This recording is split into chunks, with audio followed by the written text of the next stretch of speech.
तसंच भगवान शंकराला तुम्ही सगळ्या प्रकारचे दिवे लावतात, बरोबर आहे का नाही?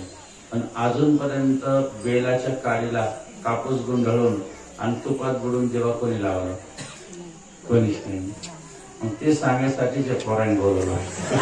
आता समजा एखाद्या मुलाचं लग्नच होत नाही, त्यांनी काय करायचं? बुधवारच्या दिवशी, आदल्या दिवशी मंगळवारी मूग भिजवायचे आणि बुधवारी वाहून द्यायचे. काय करायचे? महादेवाला गहू वाहणं चांगलं आहे, महादेवाला मूग वाहणं चांगलं आहे, महादेवाला तीळ वाहणं चांगलं आहे, महादेवाला गुढीत व्हायचे. कधी कधी गुढीत तुम्ही कधीच वाहिले नसते, कधी कधी गुढीत पण व्हायचे. म्हणजे आपल्याला एक मंगळवारचा प्रदोष होतो. बरेच लोक म्हणतात आम्हाला मंगळाचा दोष आहे. कायचा दोष आहे? मंगळाचा दोष आहे.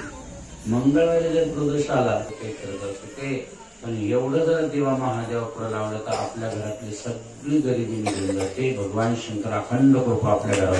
हर हर महादेव शंभो काशी विश्वनाथ गंगे, काशी विश्वनाथ गंगे, काशी अमरनाथ गंगे। हर हर महादेव शंभो काशी विश्वनाथ गंगे। जनार्दना जनार्दना सद्गुरु स्वामी जनार्दना, जनार्दना जनार्दना सद्गुरु स्वामी जनार्दना, सद्गुरु स्वामी जनार्दना, सद्गुरु स्वामी जनार्दना, जनार्दना जनार्दना सद्गुरु स्वामी जनार्दना। ओम नमः पार्वती पते हर हर महादेव। शिवस्वरूप राष्ट्रसंत जनार्दन स्वामी गुरुमाऊलीच्या कृपेनं आपण पूजानंतर बघू 2 मिनिटं। आणि विशेषतः नागेश्वराच्या या सानिध्यामध्ये आज अखंड सप्ताहाची सांगता झाली ना। आज आपल्या गावात अखंड हरिनाम सप्ताहाची सांगता झाली। आज दिवसभरामध्ये 4-5 कार्यक्रम होते आणि त्यानंतर आता वाहेगावमध्ये 8 वाजता कार्यक्रम असतो। थोडंसं आम्ही जरी लेट झालं असेल, आज फक्त 2 मिनिटं बोलणार आहे, त्यानंतर महाराज 2 मिनिटं आशीर्वाद देतील।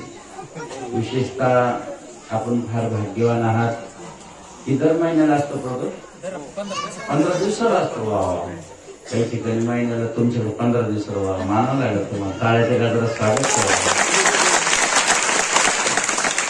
आम्हाला। वा, 15 दिवसाला या ठिकाणी आपण प्रदोष करतो। आजचा बुधवारचा प्रदोष आहे आणि प्रदोष फार महत्वाचा असतो, ज्याने सर्व दोष निवारण होतात। आता इथं नसल्यापैकी कोणी कोणी प्रदोष केला, उपास कोणी कोणी केला। वा वा वा, छान छान, धन्यवाद। उपास केला पाहिजे, प्रदोष तुम्ही करून बघा, तुमचे सगळे मनोरथ पूर्ण होते। प्रदोष एकादशी, एकादशी कोण कोण करतो? वा, धन्यवाद। एकादशी करतात, सोमवार कोण कोण करतात? वा, छान छान। म्हणजे याचा अर्थ काही सांगायचं कामच नाही तुम्हाला, भाग्यवान आहे तुम्ही। आज नागेश्वराच्या मंदिरात दर्पणी बाबाचं दर्शन इतकं सुंदर बनवलेलं आहे मुलांनी, त्यांचे टाळ्याच्या गजरात स्वागत केलं पाहिजे। गणेश भाऊंची पंगत आपल्या, त्यांनी खूप आग्रह केला की बाबाजी 2च मिनिटं या म्हणे। म्हटलं 2 मिनिटं कसं शक्य गणेश? नाही म्हणे, फक्त येऊन जा तुम्ही। तुम्हाला, आम्हाला माहिती तुम्हाला वाहेगावला प्रदोष असतो, परंतु आज दिवसभरामध्ये 2-3 ठिकाणी प्रतिष्ठा होती देवाची, थोडीशी धावपळ झाली, येताना लेट घेऊन आलो। विशेषतः आपण या ठिकाणी कथा पण ऐकलेली आहे, बरोबर? 1-2 कथा पण झाल्या ना आपल्या। मस्त सुंदर अशी या ठिकाणी कथा तुम्ही श्रवण केलेली आहे, खूप उत्सवाने कार्यक्रम केलेला आहे। बाबांनो, प्रदोष हा एक वेगळा आगळा उत्सव आहे। प्रदोषचं महत्व खूप मोठं आहे, कारण जिथं पिंड आहे तिथं ब्रह्मांड आहे। म्हणजे लक्षात राहू द्या, पिंडीमध्ये सगळ्या देवाचा वास आहे। आपण ज्यावेळेस बाहेर फिरतो, परंतु सगळं काही कोणताही असो, कोणतेही अडचणी असो, कोणतेही संकट असो, कोणतंही काम असो, जो कोणी प्रदोषच्या दिवशी पूजन करेल, प्रदोष म्हणजे दररोज संध्याकाळी जो 6 ते 7 या वेळेला काय म्हणतात, प्रदोष काळ म्हणतात. 6 ते 7 ला काय म्हणतात, दररोज प्रदोष काळ असतो. आपण आज प्रदोषचं महत्व आहे असं सांगितलं जातं की जशी शिवरात्र आहे दर महिन्याला येते आणि महाशिवरात्र एकदाच येते, वर्षातून एकदा येते. महाशिवरात्रीचं व्रत सगळेजण करतात, लहान पोरापासून तर घरातले सगळेच, नाही का. त्या दिवशी सगळेजण उपवास करतात. तसं आता आपण पाहिलं श्रावणी सोमवार होता, 4 सोमवार प्रत्येक जण. आम्ही कोणाला विचारतो, अरे बाळा सोमवार केले का, लहान मुलगा समोर बाबाजी आज उपवास आहे. म्हणजे भोले बाबाचा उपवास म्हणजे पकडतो माणूस आणि त्याच्यापासून फायदा आहे. हे बघा, आपण जर भगवान शंकराला दररोज नित्यनेमाने तुम्ही पाणी वाहतात, कधी कधी गंगेचं पाणी त्यात टाकायचं, मग भगवान शंकराला आंघोळ घालायची, स्नान घालायचं, बरोबर आहे का नाही. गंगेचं पाणी प्रत्येकाच्या घरात असतंच. आणि जसं भगवान शंकराला गंगेचं पाणी टाकायचं, तसं आपल्या घरात सुद्धा गंगेचं पाणी पुजायचं. दररोज नित्यनेमाने एवढी एवढी लोटी भरून ठेवायची, त्याला गंगा अक्षर व्हायचं. म्हणजे आपण गंगेला दररोज जाऊ शकत नाही, पण गंगेचं पूजन घरात करू शकतो, त्याला गंगोदक म्हणतात. अतिशय महत्वाचं आहे. तसंच भगवान शंकराला तुम्ही सगळ्या प्रकारचे दिवे लावतात, बरोबर आहे का नाही. पण अजूनपर्यंत बेलाच्या काडीला कापूस गुंढळून आणि तुपात बुडून जेव्हा कोणी लावलं, कोणीच नाही. मग ते सांगण्यासाठी जे पोरांनी बोलवलं म्हणून त्यांना माहिती काहीतरी बाबा सांगून जाते, बरोबर आहे का. परंतु उद्यापासून मग बेलाची झाड ताडा मोडायची नाही. बेलाचं झाडाची फांटी पडलेली असेल, वाळलेली असेल, घेऊन यायची घरी. प्रदोष सोमवार अशा व्रताच्या दिवशी ती काय करायची, एवढीच आणायची, जास्त जेवढी वात असते ना तेवढी. त्याला कापूस गुंडाळायचा, तुपात बुडवायची, महादेवा पुढे जायचं. थोडंसं पीठ असेल ते एखाद्या चक्की अशी दाबून द्यायची आणि 108 वेळेस काय जपायचं, नमः शिवाय. काय जपायचं, पुरुष वर्गाने ओम नमः शिवाय, महिलांनी काय जपायचं, नमः शिवाय. याला काही विशेष नाही, मग नमः शिवाय जपायला काही अडचण नाही. हा मंत्र जपायचा. आपल्या घरामध्ये किती अडी अडचणी असो, हे जर तुम्ही 11 प्रदोष केले किंवा 11 सोमवार केले, करून बघा तुम्ही. आपल्या घरात किती अडचणी असो, किती संकट असो, काही करत असो ते, पण एवढं जर देवा महादेवा पुढे लावलं तर आपल्या घरातली सगळी गरिबी निघून जाते. भगवान शंकर अखंड कृपा आपल्या घरावर किती सुंदर देव आहे. म्हणून एक जवळजवळ साधारणतः 40 दिवस जर आपण तिळाचं तेल घ्यायचं आणि तिळाच्या तेलाचं दिवा घरात लावायचं, खूप चांगलं असतं. किंवा तुपाचा. असं आता आम्हाला वेळ नाही, थोडंसं घाई त्याने, परंतु एवढंच सांगतो की महादेवाची या मुलांना मला खूप कौतुक वाटते का किती लहान आहे. तेव्हा तुला कळतं का कोण आला आज, लगेच माहिती, सगळ्यात पुढे येऊन बसलो. भजन इतकं गोड म्हणत होतं बस. हे सगळे बघा ना, ही आपली संस्कृतीची एक अलंकार आहे आणि आम्हाला स्वाभिमान हाच आहे. जिथे गेलं तिथं लहान लहान लेकर दिसले असं वाटतं यांच्यावर संस्कार झाले की आपली संस्कृती टिकतील, आपली परंपरा टिकतील. आणि कमीत कमी भोलेबाबाच्या मंदिरात, मारुतरायाच्या मंदिरात, पांडुरंगाच्या मंदिरात नक्की जातील. कारण यांना मंदिरात जायचं शिकवा. आपण शाळेत जायला जसं पटकन सकाळी दप्तर तयार करतो तसं या लेकराला काय करायचं, तांब्याभर पाणी द्यायचं, जा महादेवाच्या मंदिरात नागेश्वरात जातात तुम्ही दररोज. वा छान छान. मुलगा हालत याचा अर्थ जातात. आणि इथं काही तसं आम्ही आज पाहिलं तुमच्या गावातली मंदिर, असं वाटतं की साक्षात देव उतरले गावामध्ये, इतकं सुंदर. आणि म्हणून आज आदरणीय वंदनीय पूजनीय आमचे 108 श्रीमंत संदीप गिरीजी महाराज यांचं खूप आपल्याला अमोल असं मार्गदर्शन मिळतं. ते जवळ आहे तुम्हाला आणि त्यांचं मार्गदर्शन तुम्ही वेळोवेळी घेतात. तेही या ठिकाणी आले, त्यांचे टाळ्याच्या गजरात आपण स्वागत करू. आमचे महेशजी बाबा त्यांचे टाळ्याच्या गजरात स्वागत करू. आणि गणेश भाऊनी या ठिकाणी सुंदर अशी अतिशय छान, खूप तळमळीनं आला तो. 1 दिवस तर आमचं सगळं दिवसभर फिरत होतो. आमची गाडी पुढे कार्यक्रम केला का त्या कार्यक्रम ऐकायचा. पोपटराव पुढे पोपटराव म्हणते, तुम्ही किती कार्यक्रम करा आम्ही सोडीतच देतो. मला जवळजवळ आम्ही 5 कार्यक्रम केले, 4-5 कार्यक्रम होते. सकाळी आले 7, आजही 5-6 कार्यक्रम करून गेले.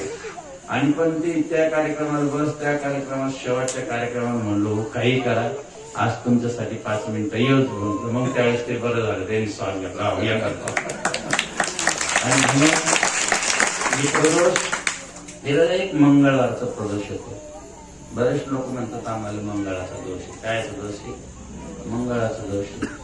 मंगळवारी जर प्रदोष आला आणि नागेश्वराला अभिषेक केला तर त्या सर्व दोष निघून जातो. कशाचा? मंगळ ग्रहाचा. म्हणून लक्षात राहू द्या. म्हणून काही नाही तुम्हाला उपवास करता आला ना, फक्त उपवास केलाच पाहिजे असं काही नाही. पण प्रदोषच्या दिवशी महादेवाचं पूजन करा. असं समजा एखाद्या मुलाचं लग्नच होत नाही, त्यांनी काय करायचं? बुधवारच्या दिवशी, आदल्या दिवशी मंगळवारी मूग भिजवायचे आणि बुधवारी वाहून द्यायचे. काय करायचे?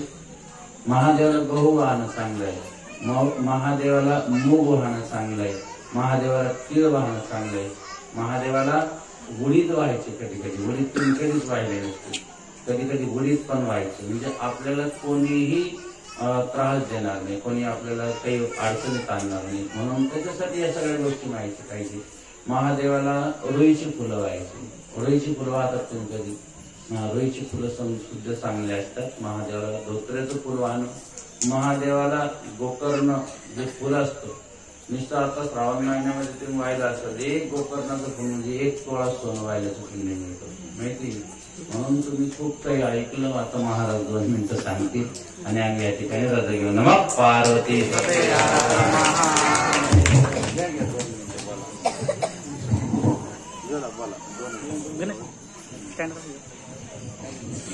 नमः पार्वती पते हर हर महादेव. गोपाल कृष्ण भगवान की जय. श्री गुरुदेव दत्त दत्त दत्त लक्ष्मीरंजन सद्गुरु जनार्दन महाराज की जय. नागेश्वर भगवान की जय. सब संतन की जय. सनातन धर्म की जय. निष्काम कर्मयोगी गुरुमाऊली सद्गुरु जनार्दन स्वामी गुरुजी महाराज बाबाजींच्या कृपाशीर्वादानं किती वेळ झाली फुकटराव मंदिराला? 7वं झालं. 7 वर्षापूर्वी आपण या गावामध्ये भगवान नागेश्वराचं मंदिर स्थापन केलं. त्याला सर्व महात्म्य उपस्थित होते आणि 2 ते 3 वर्ष कथळे झाली महाराजांची आणि चांगल्या प्रकारे मंदिर झाल्यामुळे आज कमीत कमी दर प्रदोषला किंवा सोमवारी रोज का होईना लोक मंदिरात जातात. बाबा सामान्य गावात महादेव मंदिर आहे, त्या गावाला रक्षक मालक कोणतरी आहे. महादेवाची सेवा करून पूर्ण गावाचा दोष काढण्याचं सामर्थ्य महादेवाने मारुतरायामध्ये. म्हणून पूर्ण गावामध्ये 11 रुद्र मारुतरायाचं मंदिर आणि महादेवाचं मंदिर असायचं. आणि सुंदर असं मंदिर कार्यक्रम खूप मोठा केला. आणि विशेष म्हणजे प्रदोष आपण दर 15 दिवसाला करतात. लोकांना महिन्यापर्यंत सापडत नाही जायला. आणि म्हणून विशेष म्हणजे गावात आपण निश्चित करतो. आज थोडं महाराजांना पुढे व्हायला प्रदोष आहे, म्हणून जास्त वेळ घेणार नाही. आज आम्ही 2-3 मूर्त्या आम्हाला महाराजांनी 5-6 मूर्त्या बसतो. परत कोपरगावला आम्ही 2चा टाइम होता, 6ला गेलो. तिकडनं आले की आरती बाकी होती. फक्त आंघोळ करून परत येऊन बसतो. परत आता रात्रीच आवरून उठणं थोडंफार. आणि विशेष म्हणजे तनमन धन प्रत्येक ठिकाणी बाबांचा श्वास प्रत्येक क्षण बाबांचं कार्य जातो. आणि विशेष त्यांना कोपरगावला माहिती आज या किती त्यांनी चक्र मारले असते. पुन्हा आपण सर्वप्रथम आमच्या बाबांच्या परिवारातील आमचे ज्येष्ठ गुरुबंधू, आपल्या पूर्ण आखाड्याचे राष्ट्रीय अध्यक्ष, बाबांच्या परिवारातील ज्येष्ठ महामंडलेश्वर परमादरणी परमंदनी परमपूज्य स्वामी श्री गुरुराव यांनी आपल्या वेळीचं मानधन ती झाले, ते आपण सर्वांनी टाळ्या वाजवून त्यांचं आपण अभिनंदन करायचं. आणि आता पुन्हा आमंत्रण महाराष्ट्र वतीनं सर्वांना जो कुंभमेळा आपल्या होतोय ते सर्वांना आजच आमंत्रण आपण तिथे देतो. बाबांच्या वतीने कुंभार माता सर्व जा स्नान करायची व्यवस्था महाराजांकडे आहे. आणि इथून पुढे महाराजांनी खरा असा आमच्या भक्तमंडळांनी जो वेळ मागितला त्यांना विनंती आपण करू, तुम्ही थोडा वेळ आम्हाला इथून पुढं तेच जा अशी विनंती आपण त्यांना करू. आणि जास्त वेळ नाही घेता पुन्हा बाबांचे आभार म्हणून आपल्या वंदेवर सद्गुरु जनार्दन स्वामी पूजन करून आज वेळी पंगत ठिकाणी तोंड द्यायची पूजन करून घेऊ.